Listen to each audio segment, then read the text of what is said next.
Hello everyone, current affairs with film booster series में आपका स्वागत है। आज है 8 जुलाई 2021। देखेंगे कि आज कौन कौन सी घटनाएं द हिंदू न्यूज़पेपर पीआईबी के साथ साथ अदर मैगजीन और न्यूज़ आर्टिकल्स में इंपॉर्टेंट रही हैं, जो कि हमारी प्रीलिम्स 2021 और 2022 की दृष्टि से काफ़ी ज़्यादा इंपॉर्टेंट है।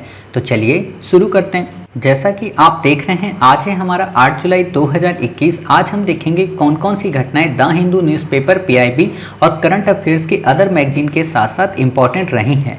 आज का हमारा जो पहला आर्टिकल है वो है नवेगांव नागझिरा टाइगर रिजर्व। आपसे साधारण बस प्रश्न पूछेगा कि नवेगांव नागझिरा टाइगर रिजर्व कहाँ पर है, तो आप बता देंगे कि साहब ये महाराष्ट्र राज्य में स्थापित है या वहाँ पे अवस्थित है। क्लियर?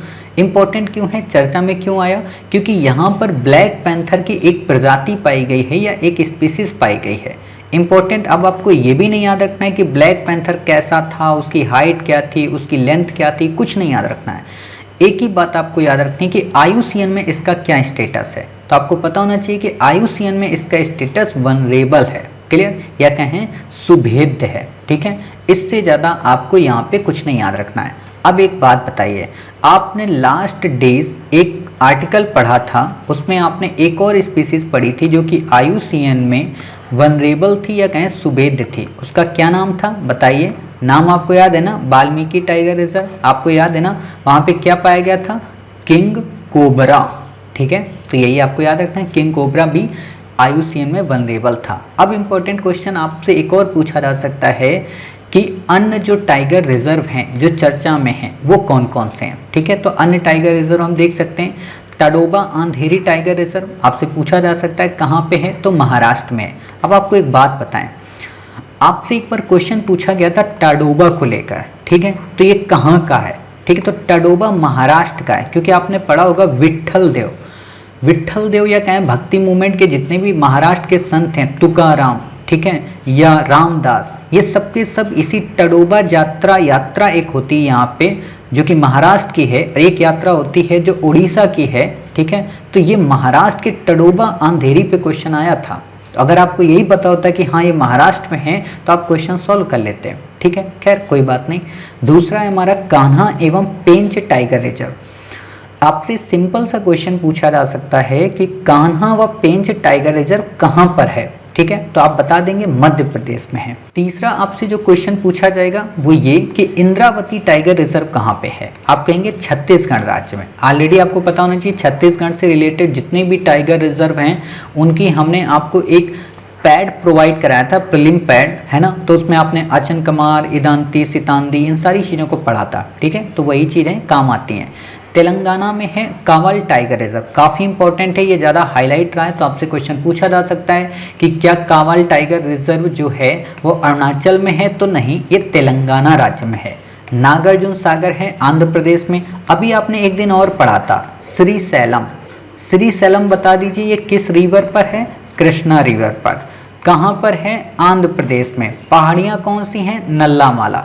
रिवाइज हो गया। चलिए, छत्तीसगढ़ का अगला अचनकमार, ऑलरेडी अभी हमने आपको पढ़ाई था कि अचनकमार भी छत्तीसगढ़ में है। ठीक है, महाराष्ट्र में अन्य कौन से संरक्षित राज्य हैं? संरक्षित क्षेत्र हैं? Sahyadri tiger reserve, Melghat tiger reserve, great Indian bustard अभ्यारण्य। ठीक है, इससे ज़्यादा आपको याद रखने की इसमें ज़रूरत नहीं है। बाकी और हैं कर्नाला, संजय गांधी राष्ट्रीय उद्यान और पेंच। देखो पेंच दो हैं। ठीक है, एक MP में आपने अभी पढ़ा था और एक आपका यहाँ पे MP में वो टाइगर रिजर्व है और ये नेशनल पार्क है। ठीक है, एक बात और बताएं, कल या परसों आपने पढ़ा था एक आर्टिकल में, हमने आपको संरक्षित रिजर्व पढ़ाए थे।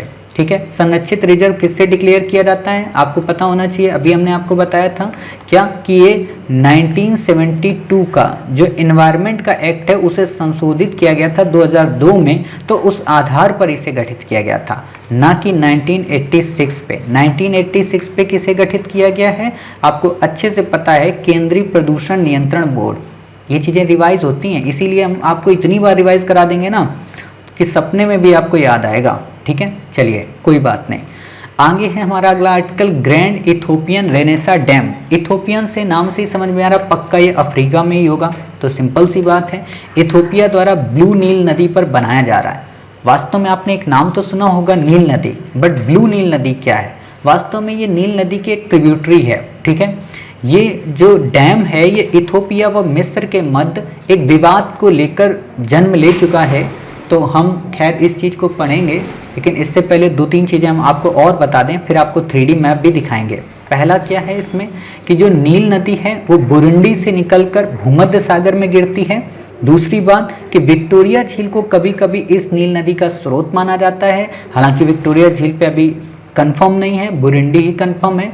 दुनिया की सबसे लंबी नदियों में से एक है। लंबी का मतलब ऐसे लेंथ में, लंबाई में है, चौड़ाई में या गहराई में इस चीज़ की बात नहीं की जा रही है, ठीक है। इसकी 3 सहायक नदियां हैं, ब्लू नील है, अल्बारा है, वाइट नील है, ठीक है। इतनी आपको याद रखना है। इसका बेसिन या कहें अपवा तंत्र कहाँ तक है? Tanzania, Burundi, Rwanda, Congo, Kenya, ठीक है। तो अब आपके मन में आ रहा होगा सर बहुत देर हो गई, अब दिखाई दो आप, ठीक है, हम आपको दिखा देते हैं। तो ये आप देख रहे हैं, ये है हमारा प्यारा भारत। प्यारे भारत से हम चले ईस्ट की ओर, सॉरी वेस्ट की ओर। वेस्ट की ओर जाने पे ये हमें मिला अफ्रीका। अफ्रीका में युगांडा, रवांडा, बुरुंडी आप देख रहे हैं, ये तंजानिया, ये केन्या। लेक विक्टोरिया आपकी ये है, ये देख रहे हैं आप लेक विक्टोरिया, ठीक है, काफ़ी इंपॉर्टेंट लेक है। यहीं से माना जाता है ब्लू नील नदी या कहें नील नदी ओरिजिनेट होती है, ठीक है। बट ये बुरुंडी को ज़्यादा ध्यान में रखा जाता है, क्लियर। इसको इतना ज़्यादा ध्यान में नहीं रखा जाता, कहा जाता है कि यहाँ से ये रिवर निकली होगी। खैर हमें इससे कोई मतलब नहीं है। अब हम आपको नील नदी दिखा देते हैं वास्तव में नील नदी है कैसे और कैसे ये लंबी नदी सबसे बन जाती है, ठीक है। तो आप यहाँ पर देखिए, ये इथोपिया हम आपको दिखा रहे हैं, ठीक है, ये इरिट्रिया है, ये जिबूती है, ये सोमालिया है, क्लियर। ये आपका सूडान है और ये आपका इजिप्ट है, यानी कि मिस्र, ठीक है। अब इसी को लेकर तो डाउट है, विवाद है, क्यों? क्योंकि ये जो नदी है ना, ये देखो, और हम जूम कर रहे हैं, ये नील नदी है आपकी, ठीक है। ये पूरी की पूरी नील नदी ही है। ये देखो नाइल रिवर है, ये नाइल रिवर यहाँ से ये देखो चल रही है, ठीक है। आप देखते रहिए इस नील नदी को, इतना जूम करके आपने कभी मैप में भी नहीं देखा होगा, ठीक है। ये देखो, अब यहाँ पे रुको थोड़ा, यहाँ पे हम ऐसे रुके, ये इजिप्ट अभी चल रहे हैं, ये देखो ये नीचे आ रहे, ठीक है, यहाँ से होते हुए ऐसे सूडान को टच करते हुए, क्लियर। ये देखो यहाँ पे आ गई, ठीक है, ये नील नदी, ये आप देख रहे हो, ये नील नदी है, ठीक है। ये नील नदी यहाँ से, ये वाइट नील इसकी ट्रिब्यूटरी आ गई, क्लियर। तो ये नील नदी काफ़ी लंबी नील नदी है। तो इसी चीज़ को लेकर इथोपिया और इसके मध्य विवाद चल रहा है, समझ गए। अब नील नदी गिरती कहाँ पे आपको अच्छे से पता है, मेडिटेरियन सी में। ये मत गलत कराना कि हिंद महासागर में गिरती है ना, तो आपको ये पता होना चाहिए, ना ही लाल सागर में। गिरती कहाँ पे है? भूमध्य सागर। यहाँ पे ये देखो, ये इसका बेसिन बनता है जाके, ठीक है। तो यहाँ पे मुहाने में ये गिर जाती है। इतनी बातें समझ में आ गया।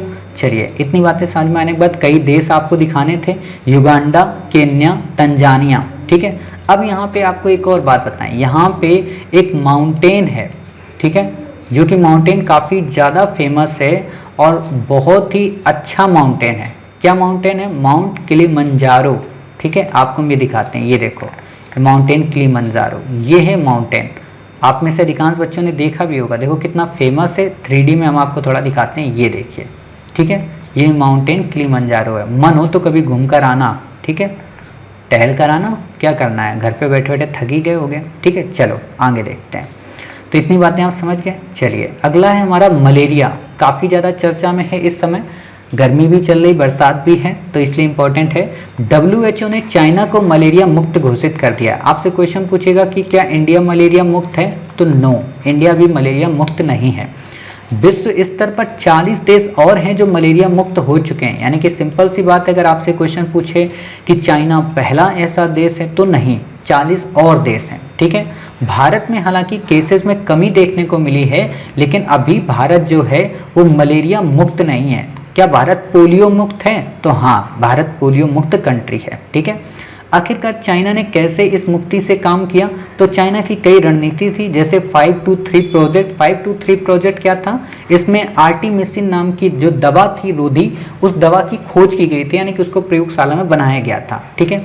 दूसरी बात, 137 की रणनीति। 137 का मतलब पहले दिन उसकी जांच होगी, अगले दिन उसके लक्षणों का पता लगाया जाएगा, 7 दिन के बाद उसको दवा दी जाएगी, ठीक है। तो आप ऐसी चीज़ें जब IAS बन जाना तब करना बहुत अच्छा रहेगा। जैसे भीलवाड़ा मॉडल है, जैसे धारावी मॉडल है, आपका नाम हो जाएगा उस जिले में, ठीक है। मलेरिया आखिरकार है क्या? वास्तव में एक मच्छर जनित रोग है जो कि प्लाज्मोडियम नामक पैरासाइट्स के कारण होता है, ध्यान देना, मलेरिया जो बीमारी है क्या वायरस के कारण होती है, आपसे क्वेश्चन पूछेगा तो नहीं, ये वायरस के कारण नहीं होती, ये पैरासाइट्स के कारण होती है। ठीक है, तो आपको ये बातें यहाँ पे याद रखनी है कि जो प्लाज्मोडियम नामक परजीवी या कहें पैरासाइट्स के कारण होती है। ठीक है, तो आपको इतना पता होना चाहिए कि मलेरिया वायरस से नहीं होती, ये मच्छर जनित रोग है। ठीक है, चलिए अब मच्छर जनित रोग है, अफ्रीका, दक्षिण अफ्रीका, एशिया के उष्णकटिबंधीय इन सभी देशों में पाई जाती है। ठीक है, 5 इसके परजीवी और हैं, यानी कि 5 इसके पैरासाइट्स और हैं, वो आपको याद नहीं रखने हैं। 2 इसके जो इंपॉर्टेंट हैं उनको याद रखना है, प्लाज्मोडियम फॉल्सीफेरस और प्लाज्मोडियम वाइवैक्स। ठीक है, इसका क्या रोकथाम व इलाज संभव है, तो हाँ इसका रोकथाम व इलाज संभव है। ठीक है, तो आपको ये पता चल गया। चलिए इसके लिए E2025 पहल WHO के द्वारा शुरू की गई है ताकि कई सारे देशों को 2025 तक मलेरिया मुक्त बनाया जा सके। आपसे सिंपल सा क्वेश्चन पूछेगा कि E2025 पहल का संबंध किससे है, डेंगू की समाप्ति से, कोरोना की समाप्ति से, मलेरिया की समाप्ति से, जीका वायरस की समाप्ति से, तो आप कहेंगे साहब मलेरिया की समाप्ति से। दूसरी चीज किसकी पहल है, WHO की पहल है कि WTO की पहल है कि बिम्स्टेक की है कि आसियान की है, तो आप कहेंगे WHO की। ठीक है, इतनी बातें याद रखना है। अगला आर्टिकल है हमारा डेल्टा व लैम्डा। डेल्टा व लैम्डा क्या है, कोविड-19 के नए वेरिएंट है, पेरू में पाए गए हैं। इंपॉर्टेंट है पेरू की लोकेशन, तो पेरू की लोकेशन आपको पता होना चाहिए कि पेरू इस समय कहाँ पर है, तो ये हम माउंट किलिमंजारो से ऊपर चले। ठीक है, ऊपर चलने के बाद जब हम यहाँ से पहुँचेंगे वेस्ट की ओर तो ये हमें मिलेगा क्या, साउथ अमेरिका। ठीक है, साउथ अमेरिका में जब हम पहुँच गए तो वेनेजुएला, कोलंबिया, ब्राज़ील, ये आपका पेरू है। ठीक है, तो पेरू आपको पता है कि पेरू यहाँ पे बिल्कुल समुद्र से टच करता है, यानी कि पैसिफिक ओशियन से टच करता है। यहाँ पे अटाकामा मरुस्थल है। ठीक है, तो आपको अच्छे से पता है। अब यहाँ पे 2 बातें याद रखना, क्या कि इस साउथ अमेरिका में 2 कंट्री ऐसे हैं जो कि लैंडलॉक हैं, यानी कि जिनकी सीमाएं समुद्र से या किसी पानी वाले तत्व से, वाटर बॉडी से टच नहीं करती। कौन कौन से, एक तो पराग्वे, बच्चे पराग्वे और उरुग्वे में कंफ्यूज रहते हैं। देखो उरुग्वे की भाई सीमा टच करती है। ठीक है, ब्यूनस आयरस यहाँ पे अर्जेंटीना का नज़दीक में ही शहर है। ठीक है, तो उरुग्वे की सीमा समुद्र से टच होती है, अटलांटिक से टच होती है, अर्थात उरुग्वे लैंडलॉक नहीं है जबकि पराग्वे लैंडलॉक है। इतनी बातें आप समझ गए, यानी कि पराग्वे लैंडलॉक है। दूसरा कौन सा है, दूसरा है बोलीविया। यहाँ पे आपको ये मिलेगा बोलीविया। ठीक है, ये बोलीविया भी एक तरीके से लैंडलॉक है। बाकी सबके सब लैंडलॉक नहीं है, सबके सब कहते हैं किसी न किसी वाटर बॉडी से टच करते हैं, चाहे वेनेजुएला हो, कोलंबिया हो, इक्वाडोर हो। ठीक है, तो ये सारी चीज़ें पता है। ब्राज़ील है, यहीं पे अमेजन फॉरेस्ट है, यहीं पे अमेजन नदी है। ठीक है, अमेजन नदी कहाँ पे गिरती है, अटलांटिक में। KBC में क्वेश्चन पूछा था 15 लाख रुपए का, सोच सकते हो कितना सिंपल सा क्वेश्चन है। कहाँ गिरती है, आप बता सकते हैं कि अटलांटिक ओशियन में गिरती है। क्लियर, तो उम्मीद है आप भी काफ़ी सारी जानकारी जान गए। चलिए अब इतनी बातें आप समझ गए, तो उम्मीद है आज का आर्टिकल आपको समझ में आया होगा। उम्मीद ये भी है कि आपको करंट अफेयर्स की आज की घटनाएं अच्छी लगी होंगी। मिलते हैं अपने 9 जुलाई के करंट अफेयर्स में, तब तक अपना ख्याल रखिए और स्वस्थ रहिए।